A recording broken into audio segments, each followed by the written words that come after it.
Hello, everybody, and we're back, connecting to the software. It says my software is going live. Are we back? Are we back? Yep, I'm so sorry. So what happens is, I don't know, I think I have about an hour limit on my lives before my lives mess up. But yeah. I have one more question that I want to answer before I get out of here. My apologies, everybody. And I guess from now on, I'll make sure to say that if my live goes out, I'll just jump right back on and finish it up because it usually goes on about an hour. But you know what I mean? You live, you learn, you grow. When in your mind have you mastered or become proficient at a technique? When in your mind have you mastered or become proficient at a technique? I say that I've mastered a technique when I can do it without stumbling. I've mastered a technique when I can do it in a battle under pressure. I've mastered a technique. Nope, it's me. It's me, Chandra. It's me. I'm so sorry. From now on, the thing is, what I was gonna do is, oh man, you went out. I guess it's the end of your life. I said, bro, you are a professional. If it falls out and you gotta come back in, it falls out and you have to come back in. Finish it. Finish it. Finish the business. Finish the business. If nothing else. But yeah, I feel that I've done it. I've mastered a move when I can do it in a battle. I mastered a move when, yeah, that's it, battle. If I can't do it in a battle, if I can't do it under pressure, if I can't remix it, I mastered a move when I can do it on beat. I've mastered a move when I can use it to turn to the left and to the right. I've mastered the move when I can freestyle in and out of the move. And that's when I say I've mastered it. And this is going to bring me to my final point of the day. And this is going to be this is the part that's going to get quoted. This is the part that people are going to whisper about. Cause I be hearing stuff. They be like, yeah, man, people don't like you because of this. I'm like, oh, I ain't never heard none of that. Ain't nobody stepped to me with none of these points. And don't start. I'm not friendly. Don't jump in my inbox on the BS because, hey man, you play silly games, we gonna win some silly prizes. JK, come through. I want all the smoke. Nah, JK, I'm not about to message you no smoke. I ain't arguing with nobody on the internet. But one big thing that I get sometimes is something that people always do is I'll say something, or the comment that really inspired me was somebody commented on my spin hacks video. They said that they fall 4 times a practice trying to spin, and every single because they have been falling so often, they feel more confident. And they said that they were going to try. No problem. I had one more point I had to do. No problem.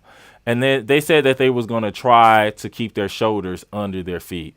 And the reason why I don't really go back and forth with people and the reason why I don't argue with them is because my process is better.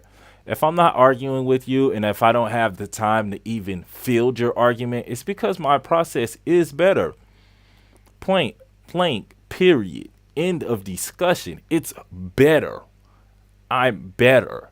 And I'm going to break this down and qualify this statement. Did you know that Jeff Bezos is a modern day, slave master? I don't think it'd be wild to say that because the thing the what we're really dealing with right now is we're living in a period of modern day wage slavery. And wage slavery is you make just it's kind of like do you live at the location? No. Do you receive a salary? Yes. Do you make enough money to really thrive off of the money that you make? No. A lot of people are making just enough money to go to work for their funds, and then come home and spend them and have just enough money to get back to work. One time I was washing cars. I was so down bad on my luck. I was in college. I had lost my job or something, and I needed money bad one summer. So I started washing cars. I was washing cars for $7 a car. I would take the train from the middle of DC all the way out to Largo. I think, yeah, Largo, the farthest station on the blue line. And then we would jump in a van. The van didn't even have chairs. There was like one chair and a stool, and all the equipment was in the back. It was hot. There was no AC. And we would drive around and we would detail people's cars. And for every single car that I helped detail, I would get $7. Well, we would detail about 4 to 5 cars a day. Some days we get six in, but the dude, like, he get tired and stuff. And it always felt like I was making money because at the end of the day, I would get the money in my hand. It'd be like $30 or $40. And I'm like, wow, wow, bro, you got money. Because $40 after a day's work, it feels like you got something. But one day I did a calculation. It costs like $14 to get there on the metro because the DC metro is expensive. I think it was like $10 because it's like a $5 ride to get to Largo from the center of town. $5 there, $5 back. That's $10. And then let's say I buy lunch. We go out, we buy lunch. I spend $10 on lunch. Maybe I spend $7, $8 on lunch if I'm lucky. But I just spent like $20 getting there and getting back. And we just got off work. You just got finished washing cars in the sun all day. Like, you gonna get a beer? Draw five on it. Call the boys. I got five on it. Got it. Something. You just not about to walk back in the house with that money. So you might spend $30. So you didn't make $40 that day. You might have made like $5 to $10. And that's when I realized, like, bro, you're not working. You're not making money. You're making just enough to get to work and come back home and go to work the next day. What's the difference between that and slavery? I mean, the freedom, the beatings, the chattel slavery, your children being born into slavery. But there's also much less risk for the employers in this scenario because they don't have to provide whatever they're going to provide. They don't have to provide that. It's actually, when you break it down like that, getting wages can be worse because if you don't make enough to handle your bills, it's also your responsibility not that you didn't handle your bills. Like, it's a lot of the downsides and with additional liabilities. It's like, and I think that a lot of people are really, really living in that. It's like modern day wage slavery, and they're doing this to people all over the world. And Amazon is famous for this. Amazon is a terrible, terrible company that has great customer service, but they're terrible to their employees. On the books, there's a documentary about how terrible Amazon is to people. I've known people who wanted to commit suicide from working at Amazon. Literally, she spoke to me about this. My apologies. I think that might be a buzzword. She wanted to take her own life because of her working at Amazon. What she had to do was she had to translate different things into Chinese. And it's not even typing. What Amazon does is they take whatever function that they need that job to be, they remove all of the guesswork, and then they give you a quota that they specifically calculate is you working at your maximum human potential for an entire hour. So if you're working down in the delivery center system, you have to deliver enough packages to the box in that during that hour, or you're like, or they're gonna track it. Let's say it's 250 packages an hour. Yeah. Chandra knows they pay you just enough to get you to come back. And the thing is, one thing that I noticed about Amazon, even like all the different stuff, and even about all the problems, even about the stuff that people do at the different packaging centers, even about all the bad stuff that they're really doing with the employees, something that I noticed is they have exactly how much your maximum potential is dialed in. They probably also test to see how far is too much. And what they have done and what they have mathematically figured out a way to do is to maximize how much a person can specifically do. They know exactly how many packages. So you can walk up to Jeff Bezos and say, Jeff, I think that we should have them do less packages in an hour. Jeff might say, you know what, man, I've actually thought about that, but I have the actual optimal number here. So we're not going to be doing that. But Jeff, like, if we change this and we change that, we might retain more people. And if we retain more people, then we be able to increase our numbers and make more money. You know what, man? We actually played with that already, and we found out because if we pitch the job this way and we make it like this so that this large group of people needs this job, and we put this job specifically in a place where people are going to have to work and they don't have any other options, they're going to work this job or they're going to not work a job. And so it's yeah, it's scary. It's scary. They're going to work this way or they're not going to work this way. So I'm not going to be doing that.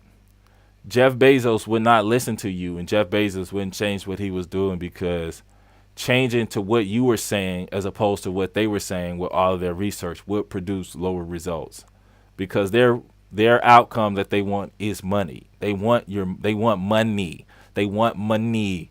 And we get money by delivering people's packages minutes after they order them. We get it to them now. We get it to them now. And we do that by working these people this way. And anything else is not going to allow us to do that. So I think a lot of times what people are actually saying when they're making arguments for me, I feel like people think that they're making an argument that's like comparable or get some additional level of results. But when in fact it's not. A lot of times people are making arguments that would diminish my results and increase my risk. For example, this woman said that she falls 4 times a session. 4 times a session. Well, if you know me, you think falling 4 times a session is entirely too much because I don't fall. I did a calculation. I failed 3 times last year. No, I fell 3 times last year. I fell once jumping over 2 cones. I fell once jumping down a flight of stairs and I slipped on some water. And I fell once trying to hit a spiral spin move that I saw Space Queen do.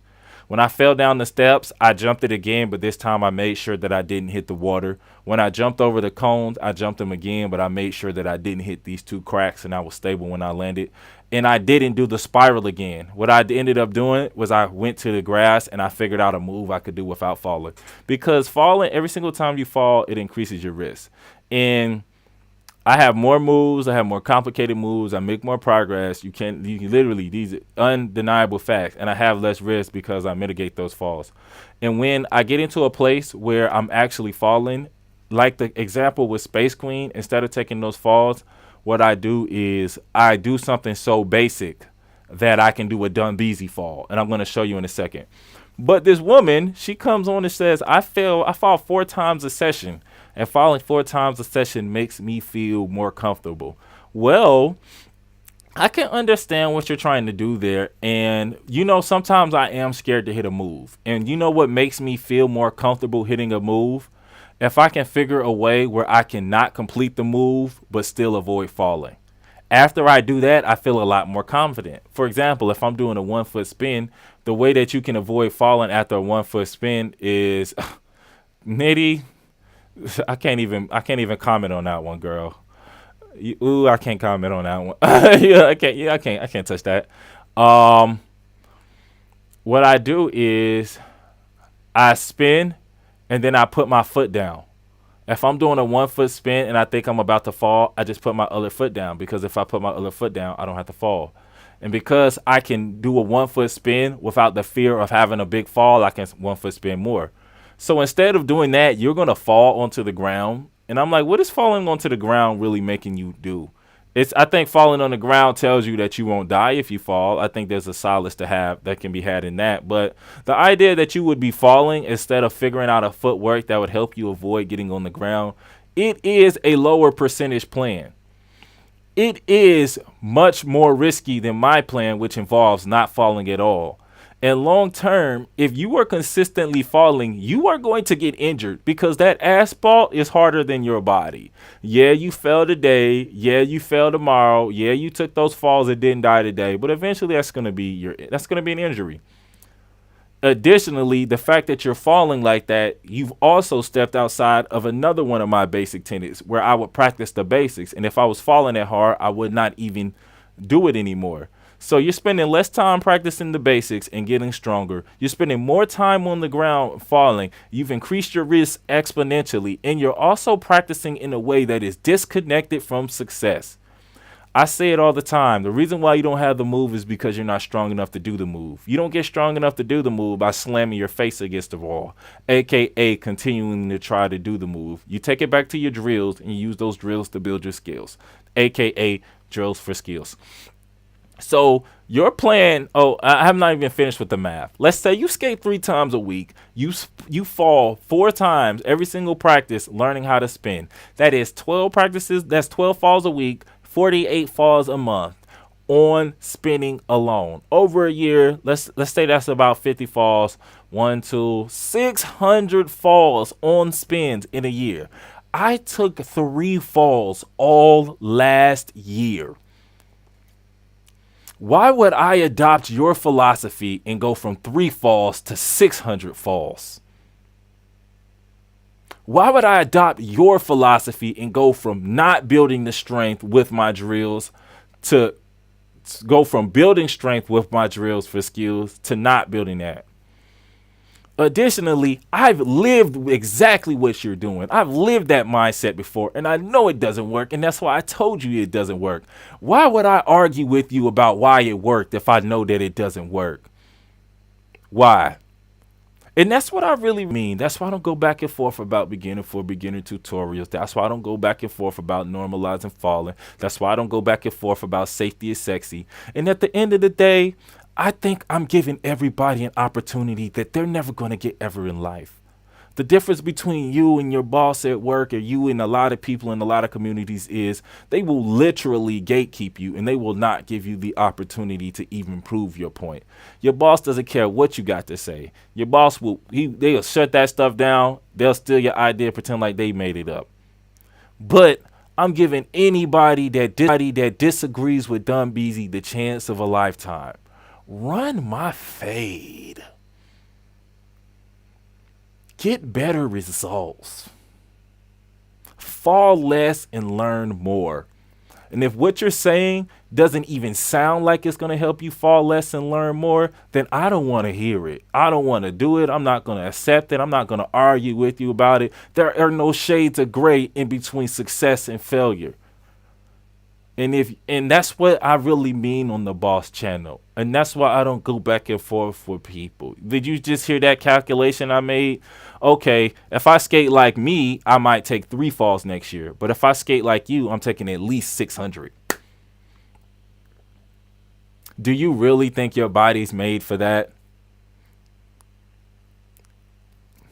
And that's why I don't need to gatekeep people. People are going to gatekeep themselves. And in order to give everybody an opportunity to understand what I mean by a Dun Beezy fall, didn't fall for 15 years. So it's all about learning the basics. What's up, Bag of Ships? What's up? The thing about the slow walk, I can send you to a slow walk video, but I'm not a big slow walker. I can send you to a slow walk video. I can send you to some experts. I'm going to show everybody what I look like falling. I'm going to show you the type of fall I might take 4 times in a practice.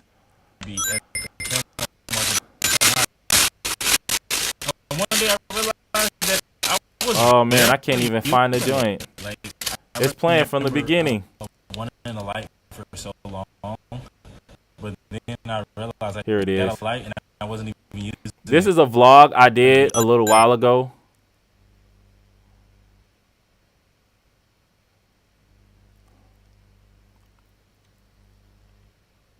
Let's turn this down. I'm gonna turn down my example video. This is just some stuff I'm working on. So the next section kind of has to play out a little bit because my equipment is glitching a little bit. So I have to let it play from here. Reflect and learn is cumulative. You see I'm on my toes, I'm dancing. And even a lot of this toe work, I don't like it because it's not completely smooth. I turned a little bit far on that grapevine there.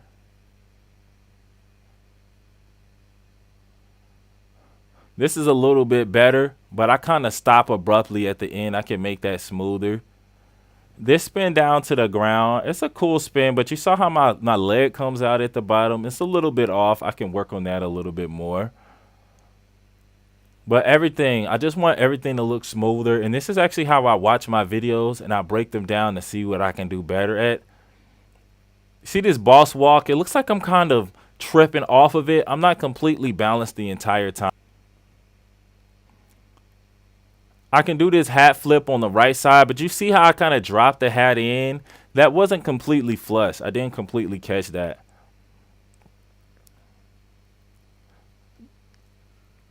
This right here, this section is one of the sections. This is one of the sections that I kind of want to take this amount of fluidity and smoothness and control, and I want to replicate that through the entire thing. You see, I kind of tripped a little bit on that first one, but on the second one, I catch it. And now I'm looking much more stable. I'm smiling into the camera. My body looks very, very balanced. And this is what I'm really, really going for. This is what I'm really going for. We're almost to the section I want everybody to see. Woo, yee. Check that out. Boom. Boom. I like to make sure my arms are nice and relaxed. This is a dumb Beezy level fall. I want you to watch it. Watch it. So I go one way, stop, and then I turn and I spin the other way. Look at the stumble. Boom, boom, boom, boom. But I don't hit the ground. I'm able to recover. Let's watch that one more time. I do the spin, stop the left way, and then I try to come the other way.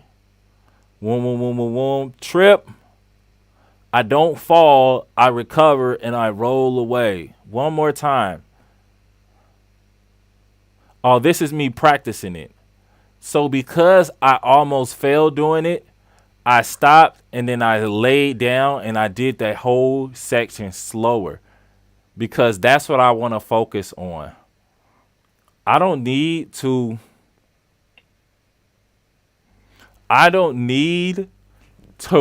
practice more moves. And what I really, really count as the point where I need to stop and slow down is I count it as the point where I stumble. Because if stumbling and not being balanced is the line where I start to draw it, and it's, oh man, it's hard to catch it. Jesus. I didn't know it was glitchy. It was glitchy on mine, but I was hoping it was, what's the name? Not the ER.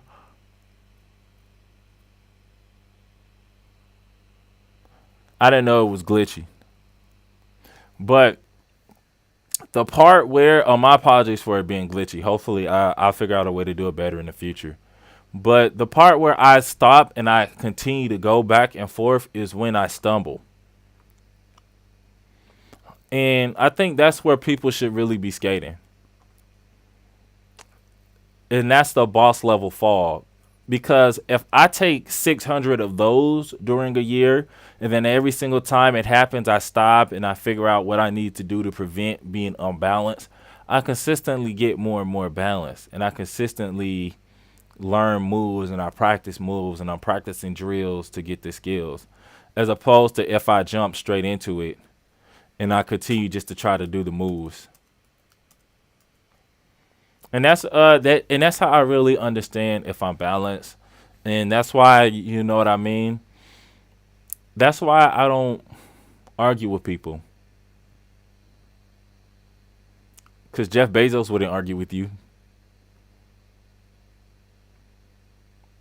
I think the idea that you could come into a space not have any expertise and give out bad advice while people are still taking your advice seriously is absolutely delusional because you can't do that. You know what I mean? You have to really prove yourself. And that goes back to the spirit of discernment. That goes back to the results. That goes back to the boss level. And that's why I really just wanted to come in and say. But yeah, everybody, that's it. My apologies again for the video. I've never used this video before. I've been using this a better overstanding now. I've been using this software to improve it, and I'm actually about to get a capture card so that I can start recording and streaming directly from my Canon, and that's going to be another jump in quality. But after this, I'm about to get my posters up, so I'm gonna have my posters on my wall. But anyway, boss fam, that's everything I have for you today. Thank you so much for coming to this live. Thank you so much for answering your questions, asking me your questions, and I'm gonna be doing another one of these in the future. Yeah, so make sure you keep on asking those questions. And I'm still developing skate history part two. Skating is toxic. Those are coming out. Like I'm working on them today. Anyway, Largon boss fam, Largon boss fam. What did he say?